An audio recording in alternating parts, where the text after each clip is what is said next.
Placing the cavalry on the flanks offered several decisive advantages. First, it prevented congestion. Mounted troops required room to accelerate, maneuver, and charge.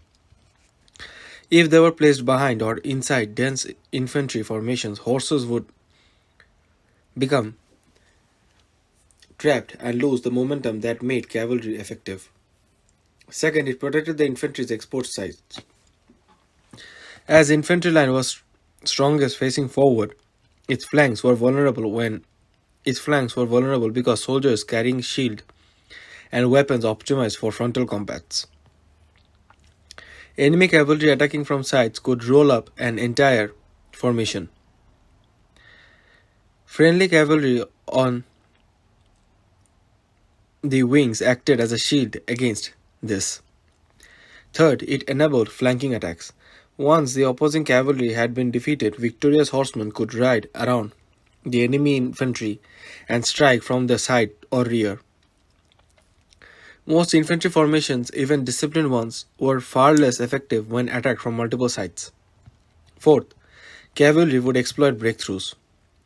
If the infantry center opened a gap, cavalry on its wings could rapidly penetrate through it, pursue retreating troops, or attack command positions and supply trains. There were also practical reasons. Horses generated dust, a noise that could interfere with infantry if mixed together. Cavalry moved much faster than infantry and needed freedom to redeploy. Commanders could more easily send cavalry around the battlefield from the edges than through their own ranks. Why not put cavalry in the center? Usually, that would waste its advantage. If cavalry charged directly into a prepared wall of spears, pikes, or disciplined heavy infantry, horses often refused to collide head on or suffered heavy losses.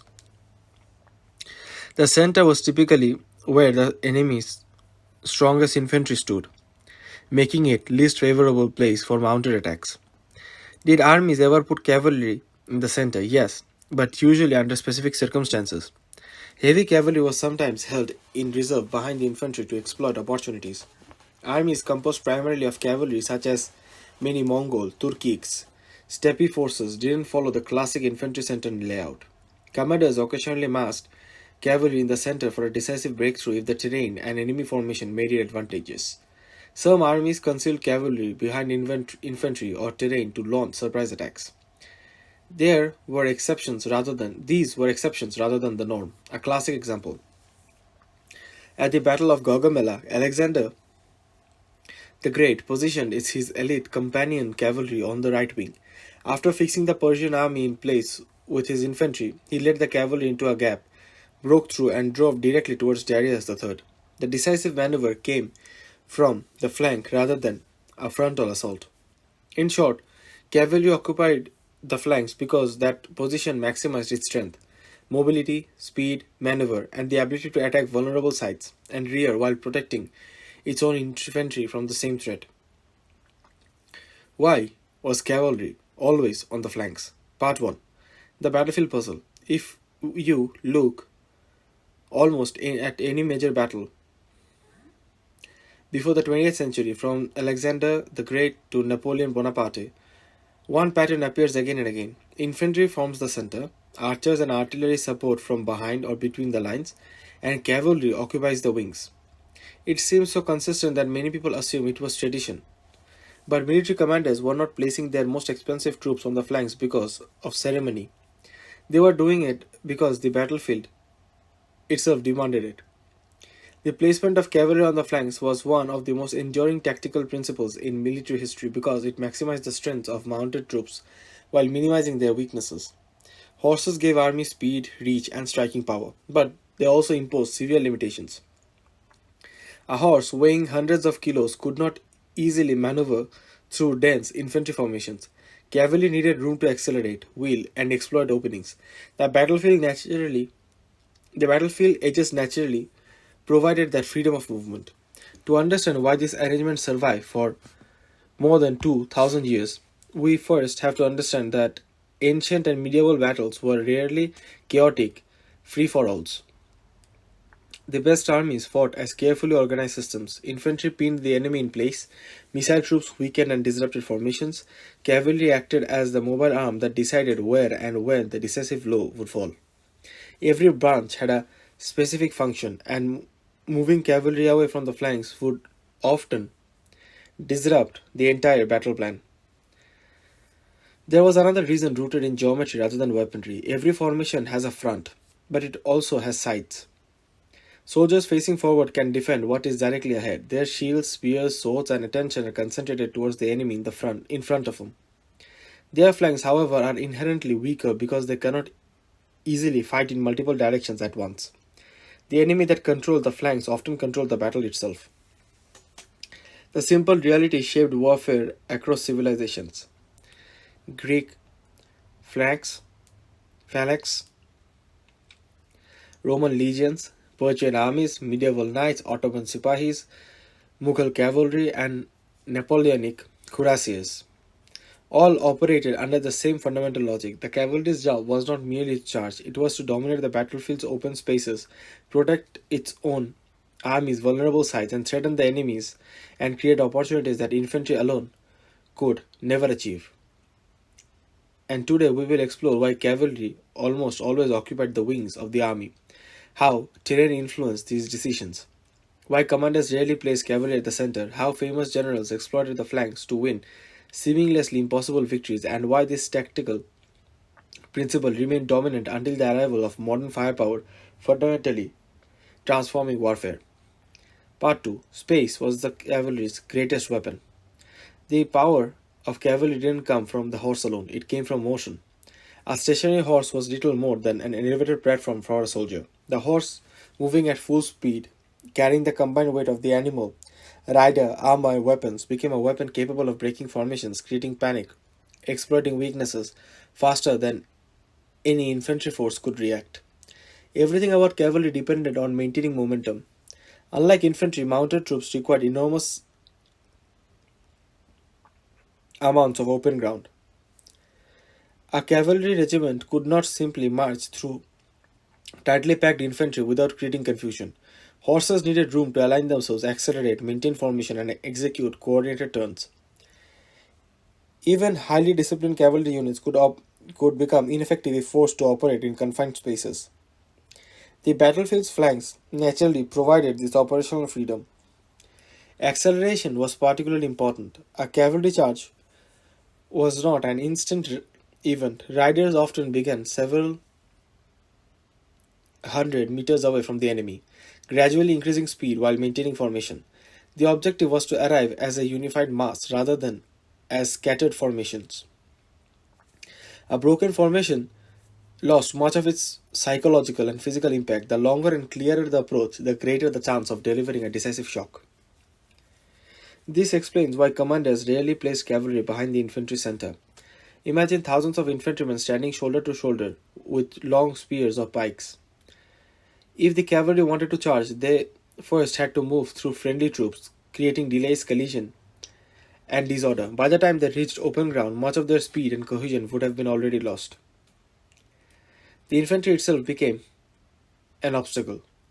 The flanks eliminated the problem. Mounted troops could move independently of the infantry, adjusting their positions without interfering with the battle line.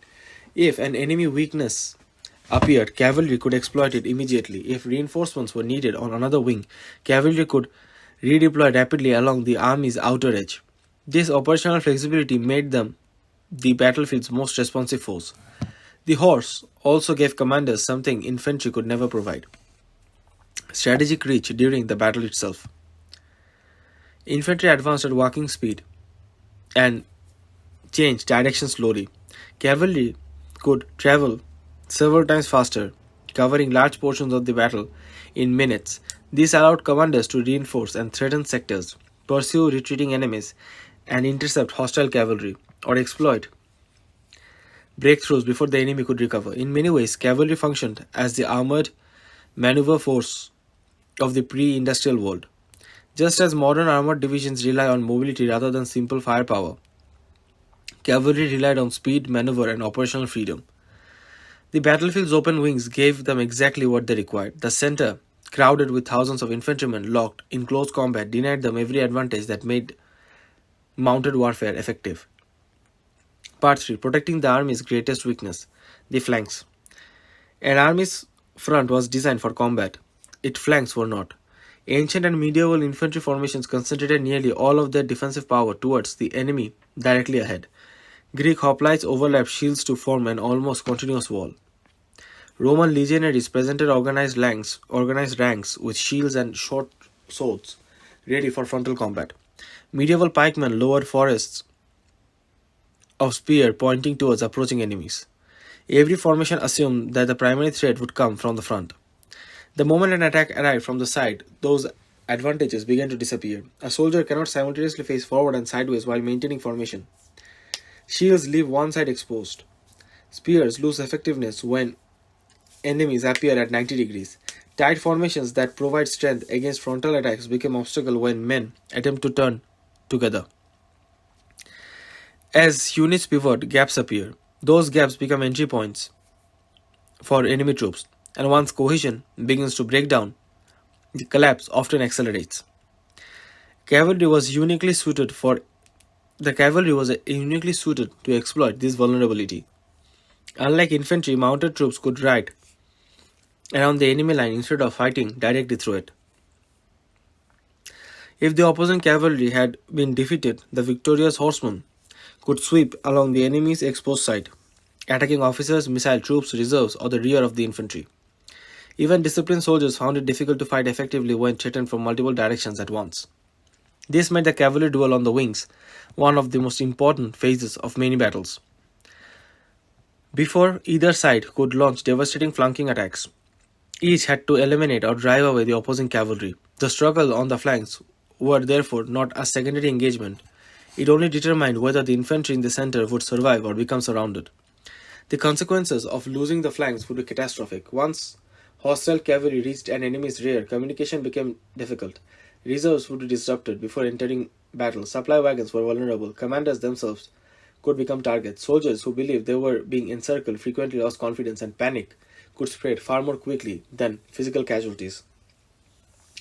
This is why experienced commanders devoted enormous attention to protecting their wings. The infantry center might hold for hours, but if the cavalry on one flank collapsed too early, the battle could unravel within minutes. Victory often belonged not to the army with the strongest center, but to the one that maintained control of its flanks long enough to turn the enemy's exposed sides into a decisive point of attack. Part 4. The flanking maneuver that won empires. Winning the cavalry battle on the wings was only the beginning. The true objective was what came next. Commanders didn't deploy cavalry on the flanks simply to defend them. They did so because victory created the opportunity for the most decisive maneuver in pre-modern warfare, the flank and rear attack.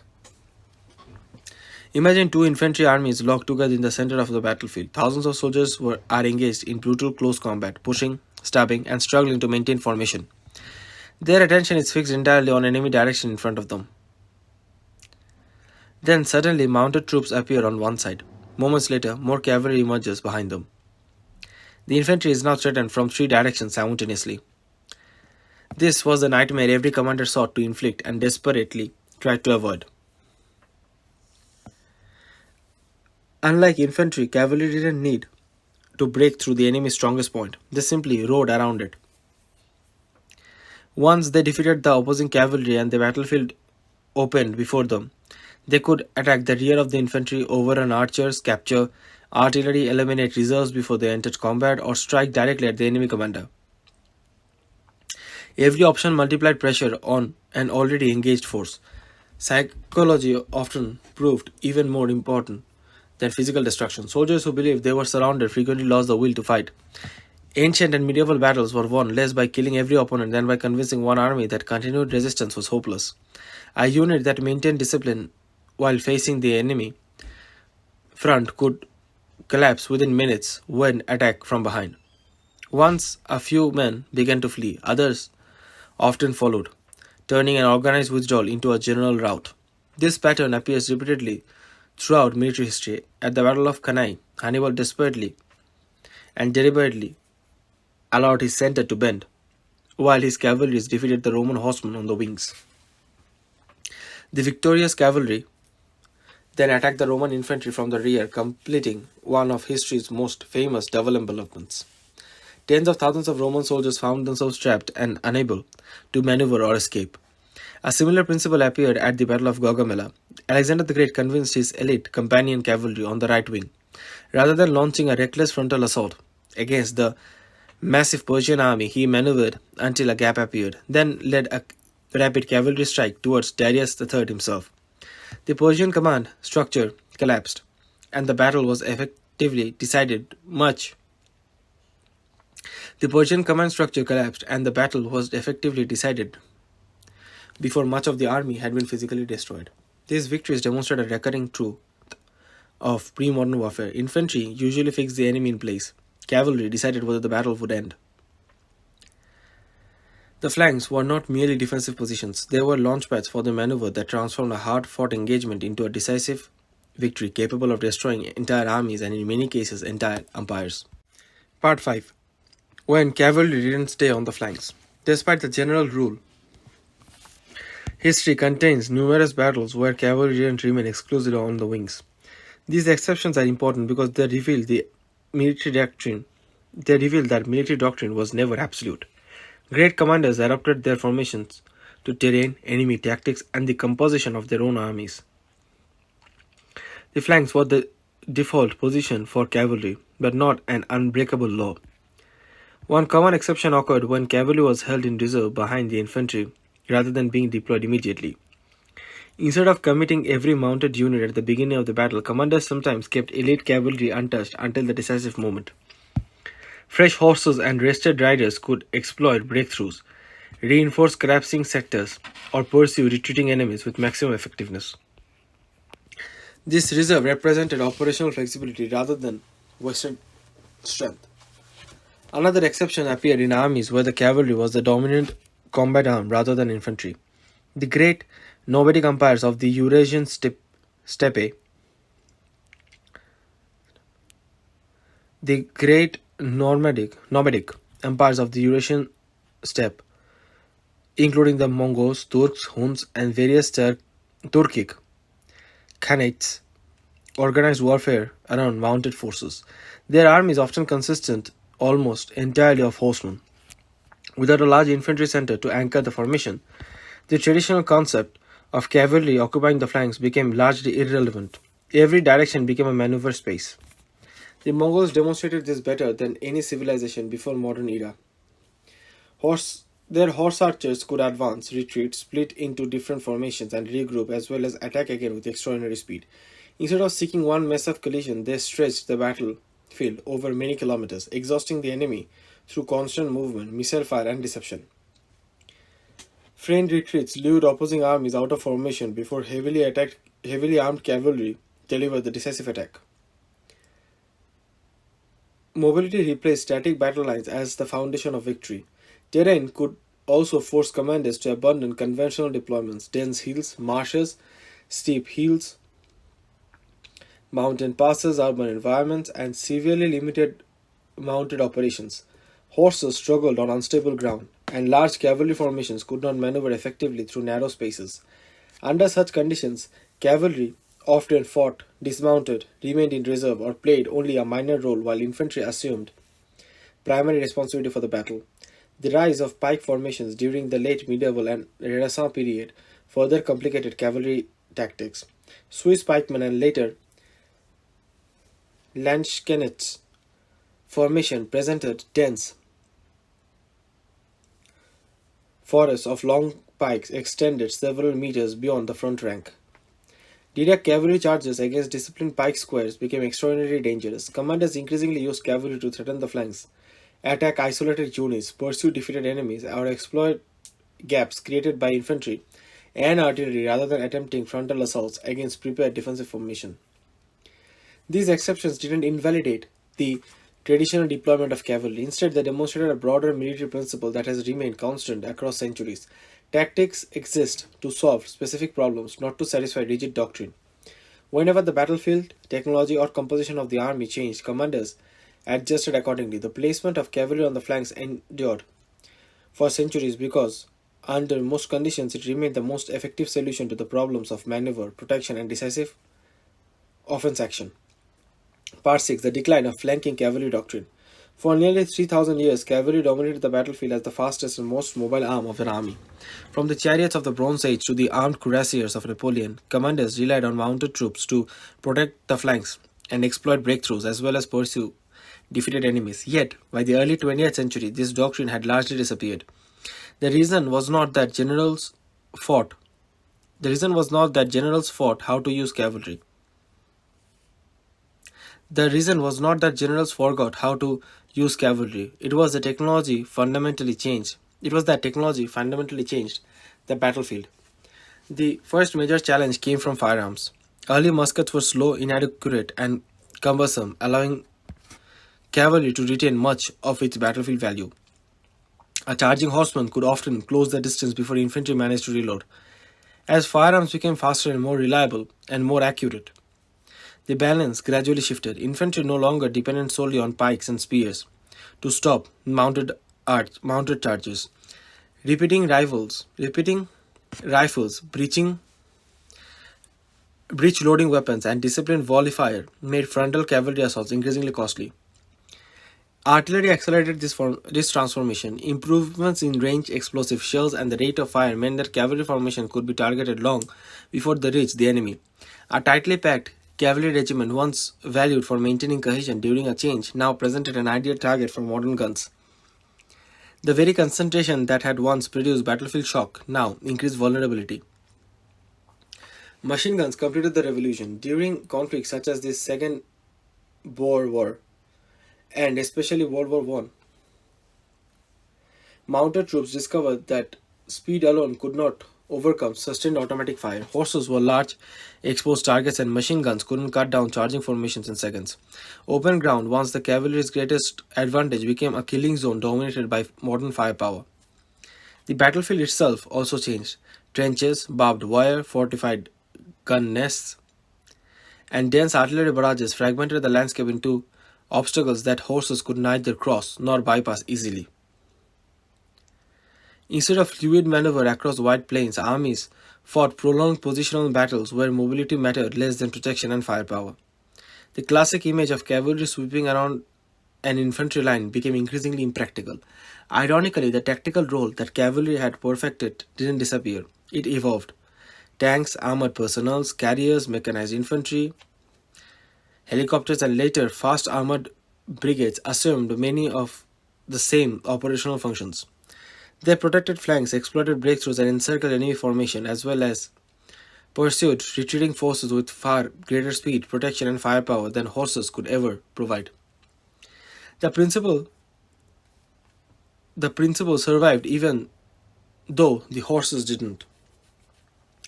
Modern armored warfare still emphasizes maneuver, operational mobility, and attacks against the enemy's vulnerable sides and rear. Whether it was Alexander's companion cavalry, Napoleon's cuirassiers, or 20th century tank divisions, the objective remained remarkably similar. Avoid the enemy's strongest points, strike where resistance is weakest, and transform local success into a complete battlefield victory. The story of cavalry on the flanks is therefore not merely about horses or medieval warfare. It is the story of one of the most enduring tactical concepts in military history, a concept that outlived the cavalry itself and continues to shape how modern armies think about maneuver and decisive operations. Conclusion: why cavalry belonged on the flanks. For thousands of years, the placement of cavalry on the wings of an army was not a matter of tradition or military ceremony. It was the logical consequence of physics, terrain, human psychology, and battlefield geometry.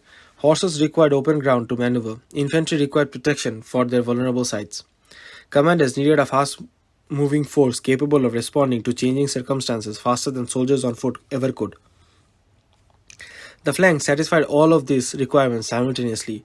By positioning cavalry on the wings, generals created a force that could defend against enemy mounted attacks, outmaneuver opposing cavalry, threaten the enemy's exposed sites, and rapidly exploit any weakness that emerged during the battle.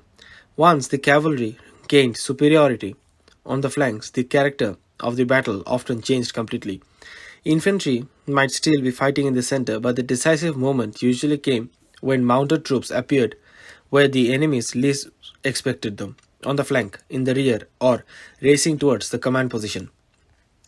This principle helps explain why some of the history's greatest commanders and greatest commanders consistently achieve victory against numerically superior opponents: Alexander the Great, Hannibal Barca, Khalid ibn al-Walid, Genghis Khan, Gustavus Adolphus, and Napoleon Bonaparte all understood that battles were rarely won by smashing directly into the enemy's strongest points. Success came from combining strength with maneuver, using mobility to create local superiority at the decisive place and time. Cavalry was the instrument that made this possible. The decline of mounted warfare didn't invalidate the doctrine. Instead, the technological change replaced horses with machines, tanks, mechanized infantry, attack helicopters, and armored reconnaissance units inherited many of the same operational responsibility that cavalry had performed for centuries. Modern military academies still teach maneuver warfare, operational mobility, envelopment, and exploitation because the underlying logic has not changed, only the technology has. The next time you look at a battlefield map from antiquity, the Middle Ages, or the Napoleonic era, notice where the cavalry stands. It is almost always on the wings, waiting for the moment when speed, maneuver, and timing can decide what brute force alone cannot. That deployment was one of longest. That deployment was one of the longest lasting tactical constants in military history, not because commanders lacked imagination, but because generation after generation discovered that under most conditions there was simply no better place for cavalry to fight. Why did nearly every ancient medieval and Napoleonic army deploy its cavalry on the flanks instead of the center? Was it simply military tradition, or was there a deeper tactical reason behind this battlefield doctrine? In this video, I have explained one of the most enduring principles in military history. From Alexander the Great and Hannibal Barca to Genghis Khan and Napoleon Bonaparte, commanders consistently relied on cavalry to protect vulnerable flanks, defeat enemy horsemen, exploit breakthroughs, and launch devastating attacks against the enemy's rear. And we shall discover how battlefield geometry, horse mobility, infantry formations, terrain, and psychology combine to make the flanks the natural home of cavalry for thousands of years. Learn why frontal cavalry charges were often avoided, how famous battles such as Gaugamela and Cannae demonstrated the decisive power of flanking maneuvers, and why this doctrine eventually declined with the rise of rifles, artillery, machine guns, and tanks. If you enjoy military history, strategy, geopolitics, and the evolution of warfare, subscribe for more in-depth documentaries covering the battles, commanders, technologies, and the ideas that shaped world history. Although horses disappeared from modern battlefields, the tactical principle they embodied live on in armored warfare and mechanized formations. The story of cavalry on the flanks is ultimately the story of maneuver warfare itself, a concept that continues to influence military strategy in the 21st century.